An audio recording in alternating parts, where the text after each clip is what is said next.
Dr. Han Ta-won was staring at his computer screen at 3 a.m. when the first signs appeared.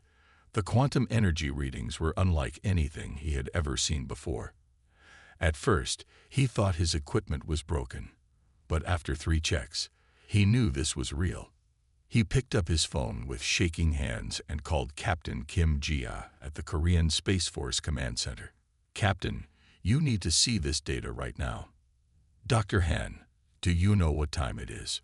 Kim Jaya's voice was tired but professional. "Look at the readings I'm sending you," he said, typing quickly. "Something big just entered Earth's orbit, and I mean really big." In her office, Captain Kim sat up straight as the data appeared on her screen. The energy signatures were massive, showing objects larger than any satellite humans had ever put in space, and they were moving in perfect formation. "I'll call headquarters," she said, her voice now fully alert. "Stay on the line." But before she could make the call, every screen in both their offices went black. Then, one by one, they lit up again with a strange symbol that looked like a spiral galaxy.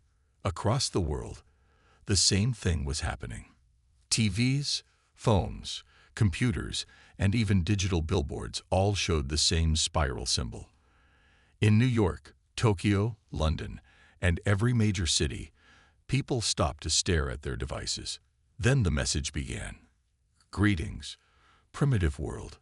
A voice spoke in perfect English, though it had a strange echo that made it sound almost musical. "We are the radiant fleet of the Stellar Dominion. Your world has been chosen for improvement." Dr. Han and Captain Kim listened with growing concern as the message continued. The aliens spoke about bringing advancement to Earth, but their words were full of pride and looked down on humans. Through her military connections, Captain Kim quickly learned that the alien ships were massive, each one bigger than an aircraft carrier. They had positioned themselves over major cities worldwide, their hulls gleaming like polished silver in the sunlight. "They think we're primitives," Dr. Han said quietly, looking at the data streaming in. "But they don't know about the Quantum Shield project." Captain Kim looked sharply at him. The Quantum Shield was top secret, a theoretical defense system that Dr. Han had been working on for years. "Has there been a breakthrough?" He nodded slowly, a small smile forming on his face. "Last week, I was going to file the report today. The shield works, Captain. And if I'm reading these alien energy signatures correctly." He paused, his smile growing wider. "Their weapons won't be able to get through it." Captain Kim felt a surge of hope, but kept her face neutral. "How long to set it up?" "A week, maybe less if we get help from other research teams," Dr. Han said, already pulling up more data on his backup computer. "They're obviously planning something big, but they're also being very theatrical about it. All this showing off. They want to scare us. That means they'll probably make speeches and threats first." "Buying us time," Captain Kim agreed. She stood up, straightening her uniform. "I'll talk to command about getting you everything you need. But be ready to move your equipment at a moment's notice. If these aliens are as arrogant as they sound, they might decide to show off their powers soon." Dr. Han nodded, already packing his essential drives.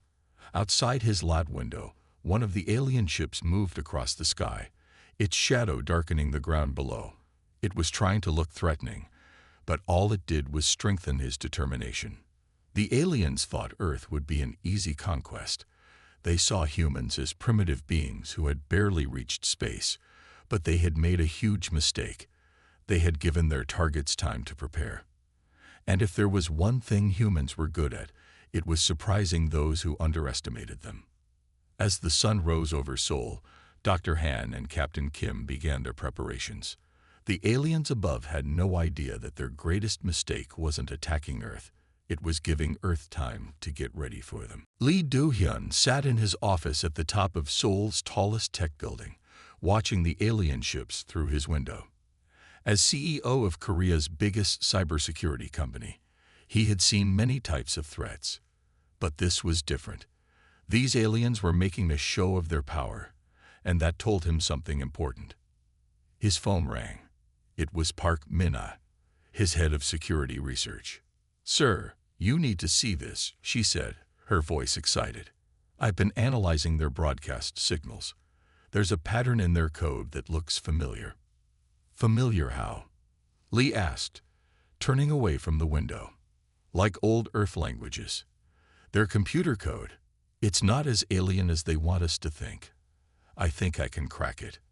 Before Lee could respond, every screen in his office lit up again.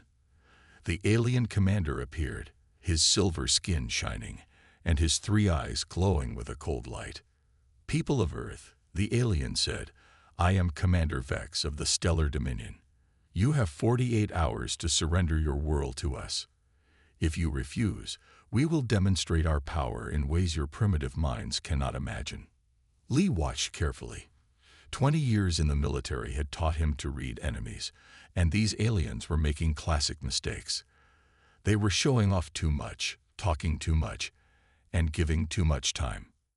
His phone buzzed with a message from Dr. Han.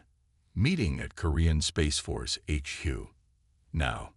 30 minutes later, Lee sat in a secure room with Dr. Han, Captain Kim, and Park Minna, who had brought her latest findings. The room was deep underground, safe from alien scans. "They're overconfident," Lee said, looking at the others. "No smart military leader gives their enemy 2 days to prepare." Park Minna nodded, pointing to her laptop. "And look at this. Their communication system has gaps. Big ones. They think we're too primitive to notice, so they're not being careful." Captain Kim leaned forward. "Can we use that?" "Better," Park smiled. "I'm already in their system. They don't even have good firewalls. They never expected a primitive species to try hacking them." Dr. Han spread out his plans on the table. "The quantum shield network is ready for testing. We can have it up in 36 hours if everything goes well. But we need a way to hide what we're doing." Lee thought for a moment. "We'll give them a show," he said. "Make them think we're panicking. Launch old satellites, move troops in obvious ways, make them think we're desperate and disorganized. While we're really getting ready to surprise them," Captain Kim finished, nodding with approval. Suddenly, Park Minna's laptop beeped. "New transmission coming in," she said. "They're broadcasting to their fleet. Wait, this is interesting." Everyone gathered around her screen as she decoded the alien message. Their eyes widened as they read it. "They've tried this before," Lee said quietly, "on other worlds, but something went wrong on the last planet. They lost ships. That's why they're being so careful with us," Captain Kim realized.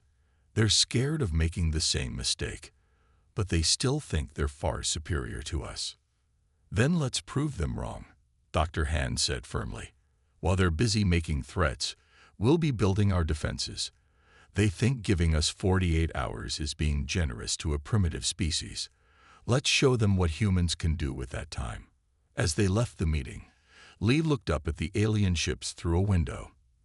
They hung in the sky like giant silver clouds, trying to look threatening. But now he knew they weren't as strong as they wanted everyone to believe. In her lab, Park Minna kept working on the alien codes. In his facility, Dr. Han's team worked on the quantum shield. And in her command center, Captain Kim prepared Earth's forces, all while making it look like they were just running around in fear. The aliens had given Earth 48 hours to surrender. Instead, they had given humanity exactly the time it needed to get ready for a fight. And this fight would not go the way the aliens expected. Dr. Han's underground lab was buzzing with activity. 30 hours had passed since the aliens' ultimatum, and time was running out. But he had a secret that even most of Earth's leaders didn't know about. "Captain Kim, please come see this," he called out, standing next to a large metal box. Captain Kim walked over, looking tired after coordinating defense preparations all day. "What is it?" Dr. Han opened the box and pulled out what looked like an old brass mirror. It was round and had strange markings around its edge. "This is why I know the quantum shield will work," he said softly. "A mirror?" she asked, confused. "This was found in an ancient Korean temple 5 years ago," he explained. Everyone thought it was just an old decoration. But look, he pressed a hidden button on its edge. The mirror began to glow with a soft blue light. A thin, transparent dome of energy spread out from it, covering them both. Captain Kim's eyes went wide. Is this? Yes, ancient quantum technology. Someone gave this to our ancestors, long ago. I spent years studying it. That's how I learned to make our quantum shields. Above them, in the night sky, the alien ships were moving into attack positions. They thought Earth's leaders were just arguing about surrender. But all around the world, special teams were getting ready. Park Minna's voice came through their secure phones. The aliens are busy watching our armies move around. They haven't noticed the quantum beacon launches. These beacons were small and looked like normal satellites, but they were the key to Earth's defense. Each one carried a piece of Dr. Han's quantum shield technology. How many beacons are in place? Captain Kim asked. 15 so far, Park replied. We need 25 for full coverage. 9 more hours until the ultimatum ends. Dr. Han nodded, checking his computer. The alien scans can't see the quantum energy. They think we're just launching communication satellites in panic. Suddenly, their phones beeped with an urgent message from Lee Do-hyun. Emergency meeting in 5 minutes. The world leaders have made their decision. They rushed to the secure meeting room. On the big screen, leaders from different countries appeared in a video call. Many looked worried, but determined.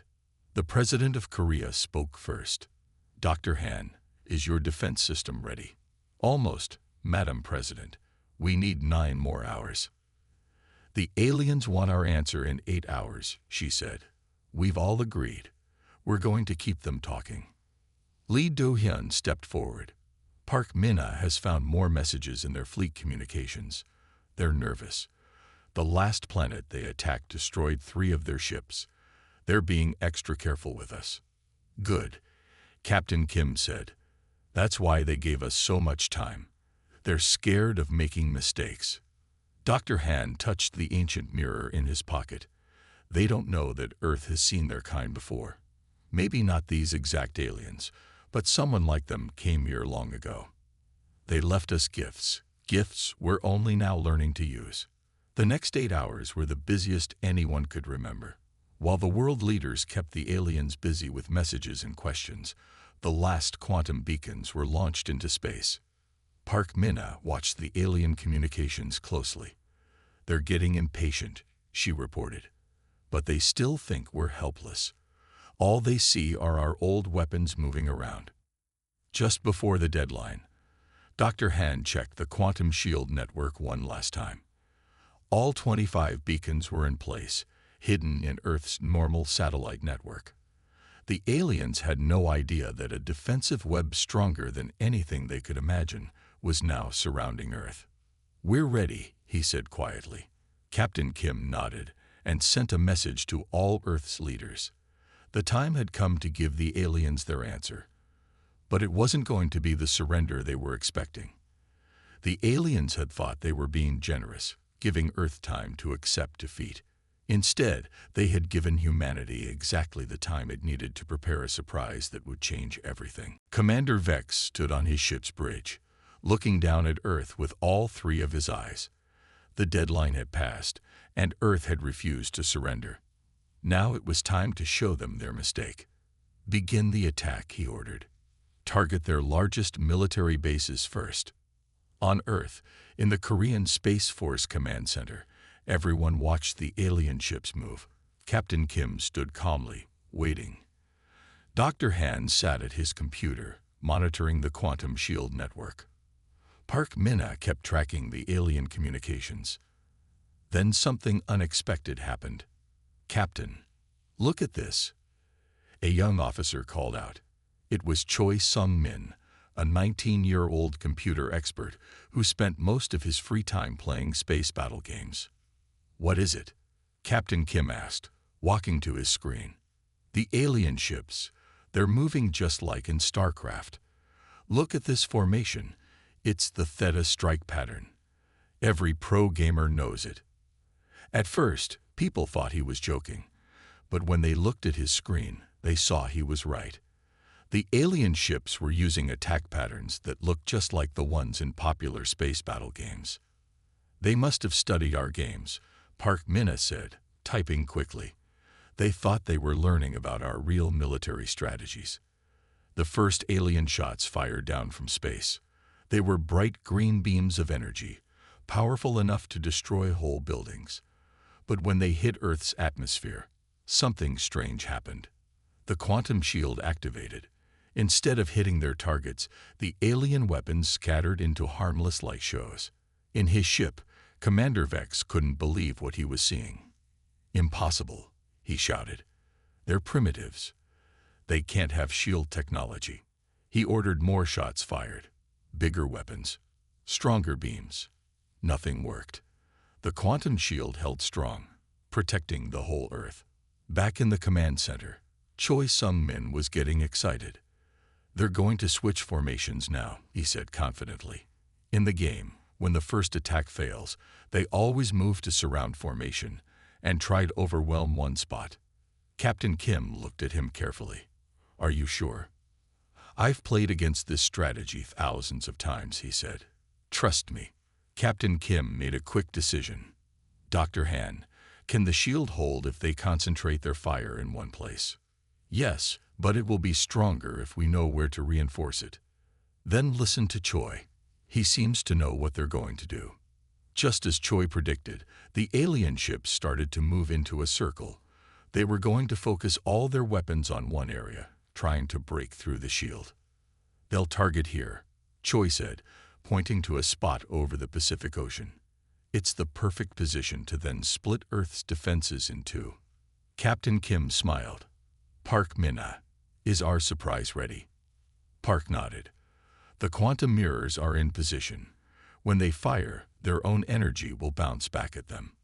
They watched as the alien ships fired their biggest weapons yet, but Earth was ready. The quantum shield didn't just block the attack, it reflected it back. 3 alien ships were hit by their own weapons, their shields failing as they tumbled through space. In his ship, Commander Vex was shouting orders in panic. Nothing in their studies of Earth had prepared them for this. How could primitives who still used fossil fuels have technology that could defeat their best weapons? "Should we continue the attack, Commander?" his second-in-command asked nervously. Before Vex could answer, more reports came in. Earth's military forces were launching counterattacks, and somehow, they knew exactly where the alien ships would be. The aliens had expected an easy victory over a primitive world. Instead, they found themselves facing an enemy who could predict their every move and turn their own weapons against them. And this was just the beginning of Earth's surprises. Kang Hai-jin stood in front of 30 of Earth's best fighter pilots.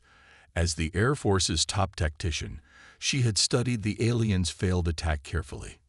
Now it was time to show them what humans could really do. "Thanks to Choi Sung-min's gaming knowledge, we know their patterns," she said, pointing to a large screen. "And Dr. Han has given us something special." She pulled a cloth off a table, revealing what looked like small silver discs. "These are quantum enhancers. They will make our planes invisible to alien scanners, and our weapons will pass right through their shields." The pilots looked excited. These were the best pilots from Korea, America, China, and other countries, all working together for the first time. In the control room above, Dr. Han watched as technicians installed the quantum devices on the fighter jets. Park Minna sat next to him, still monitoring alien communications. "They're arguing among themselves," Park said, smiling. "Commander Vex is getting blamed for their failed attack. They lost 5 ships when we reflected their weapons back at them." Captain Kim walked in, carrying new reports. "The aliens are pulling their ships back to higher orbit. They think we can't reach them up there." "They're wrong again," Dr. Han said. "The quantum enhancers will work even better in space. Our pilots can fly higher than ever before." Choi Sung-min raised his hand from his computer station. "They're doing exactly what losing players do in StarCraft. They're gathering in the back to build up their forces. But that's when you're most vulnerable to a surprise attack." Kang Haijin's voice came through the speakers. All pilots are ready. Quantum enhancers are working perfectly. Permission to launch. Captain Kim looked at the others. They all nodded. Permission granted. Show them what Earth can do.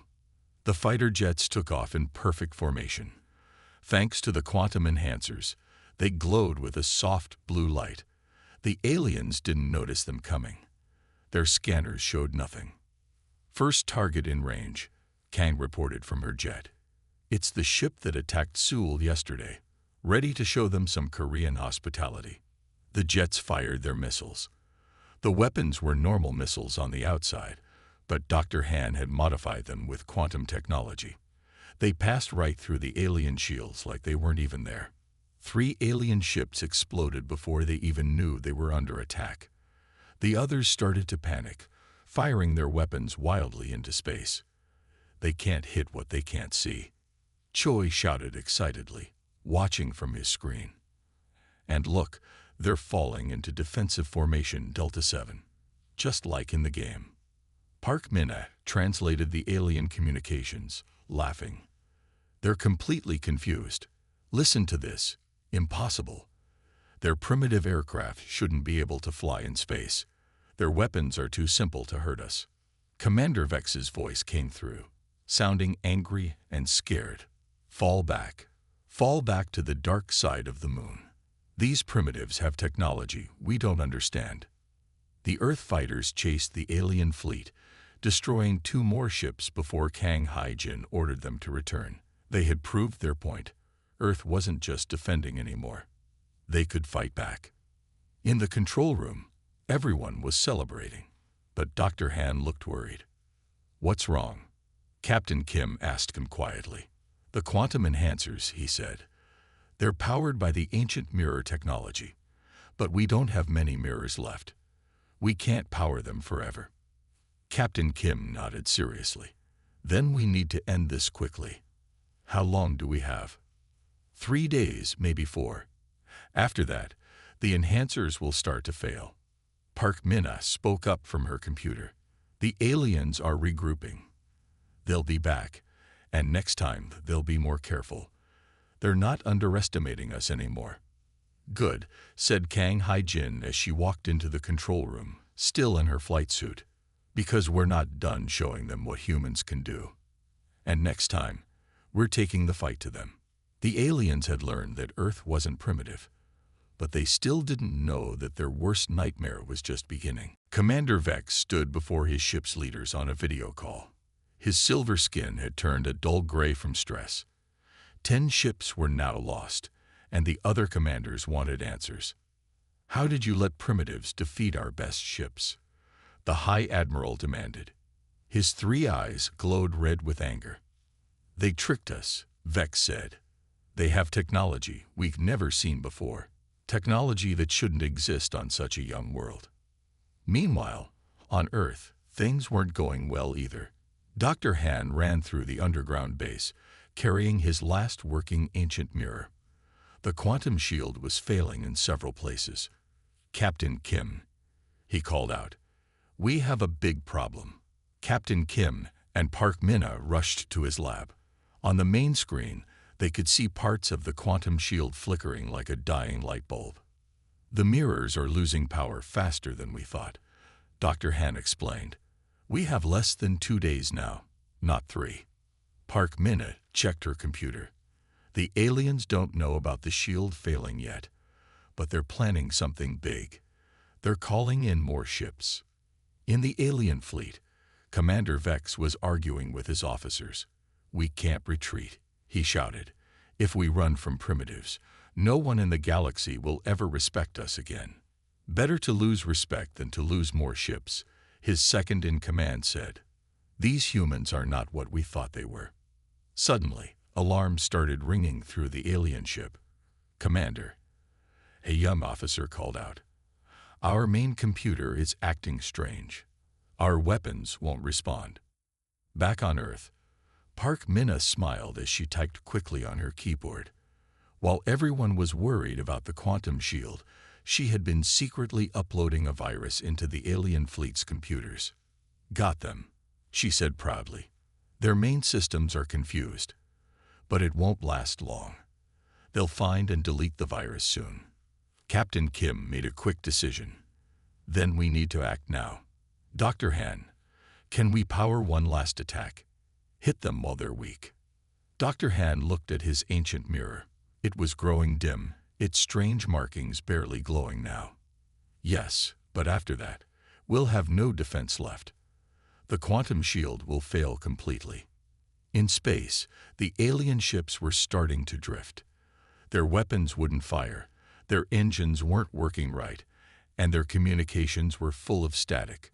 Commander Vex watched helplessly as his fleet fell into chaos. How?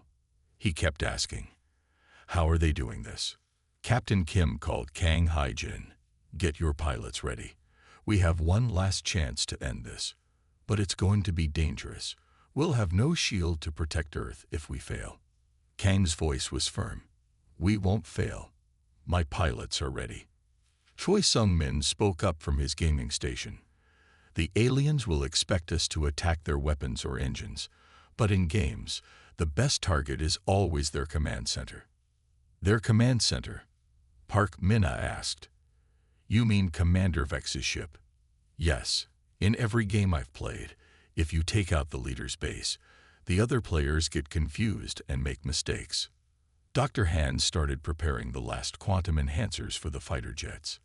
We have enough power for 1 hour. After that, all our quantum technology will stop working. Captain Kim looked at her team. They were tired, worried, but still determined. Then we have 1 hour to end this war. As they prepared for their final attack, Commander Vex was facing a mutiny. Half his officers wanted to retreat, while others wanted to fight to the death. The proud alien fleet was falling apart. The stage was set for the final battle. Earth had 1 hour of power left in their quantum technology. The aliens had lost control of their ships. And in space, Kang Haijin's pilots were getting ready for the most important fight in human history. The next hour would decide everything. And this time, there would be no second chances. Park Minna hadn't slept in 2 days, but she didn't care. She had just made the biggest breakthrough of her life. Look at this, she called to everyone in the command center. The aliens' computer code, it's based on math games, just like our early computers were built to solve math problems. Dr. Han rushed over to her screen. Can we use that? Better, she smiled. I already am. Remember how Choi said their ships move like in video games? That's because their whole system thinks in games, and I know exactly how to beat it. Across the room, Choi Sung-min was helping Kang Haijin's pilots learn the aliens' patterns. They had less than an hour before the quantum technology would fail completely. They'll try to protect their command ship by surrounding it, he explained. But that's exactly what we want them to do. Captain Kim watched the battle plans come together. Explain, she ordered. When they make a circle around Commander Vex's ship, Choi said, drawing on a screen, they'll create a blind spot. Every game formation has one. And Park Minna's new virus will make sure they can't fix it. Park nodded excitedly. I've turned their own game logic against them. The more ships they put around Vex, the bigger the blind spot gets. Their computers won't see it because they're too busy playing by their own rules. In space, the alien fleet was still struggling with Park's first virus. Commander Vex had finally restored some control, but his ships weren't working right. And now his officers were openly questioning his orders. The humans are coming, one of his scanners reported. 30 fighter craft, all with that strange blue glow. Protect my ship, Vex ordered. Form a defensive ring. Full power to shields. Just as Choi had predicted, the alien ships moved into a circle around their commander's vessel. Their formation was perfect, too perfect. Now, Captain Kim ordered. Kang Haijin led her pilots straight at the alien fleet. The aliens fired their weapons, but the quantum enhancers were still working. The human fighters dodged easily. Launching Park's special delivery, Kang reported. Each fighter released a small device that looked like a satellite. The aliens ignored them, thinking they were too small to be weapons. That was their last mistake. Activating quantum virus, Park Minna said, typing the final command. The small devices lit up with the same blue glow as the ancient mirrors, but instead of making a shield, they sent out waves of quantum energy right into the aliens' computers. On every alien ship, screens started showing Earth video games. Their weapon systems tried to fire, but got stuck in tutorial mode. Their engines followed racing game rules. What is happening? Commander Vex screamed as his own ship's controls turned into a game console. Park Minna's voice came through all their speakers. Game over. The human fighters flew through the blind spot in the aliens' formation. The quantum enhancers had just enough power left for one attack. They fired everything they had at Vex's command ship. The alien commander watched in horror as his perfect shields, controlled by now confused computers, flickered and died. The last thing he saw was his main screen showing a continue. 10, 9, 8, countdown. His ship exploded in a flash of blue and green light. The other alien ships, their computers now completely confused, started flying in circles or firing at shadows. Pull back, Captain Kim ordered. The quantum enhancers are about to fail. The Earth fighters turned home just as their blue glow faded. Behind them, the alien fleet was in chaos. Ships were running into each other, their computers still trapped in Park Minna's game world. Did we do it? Dr. Han asked quietly, holding his now dark ancient mirror. Through the static of failing systems, they heard alien voices. Retreat, full retreat. The humans have powers we cannot understand. The quantum technology was gone. The ancient mirrors were dark. But it didn't matter anymore. Humanity had won. Using the very games the aliens thought made them primitive. 1 week after the Great Battle, Dr. Han sat in his lab, studying the dark ancient mirror. The quantum technology was gone, but Earth had changed forever. Outside, people were celebrating in the streets of every city on the planet. Captain Kim walked in, carrying a box. "You need to see this," she said. "We found it in Commander Vex's crashed ship." She opened the box and pulled out another mirror, exactly like the ancient Korean one, but this one was new and shiny.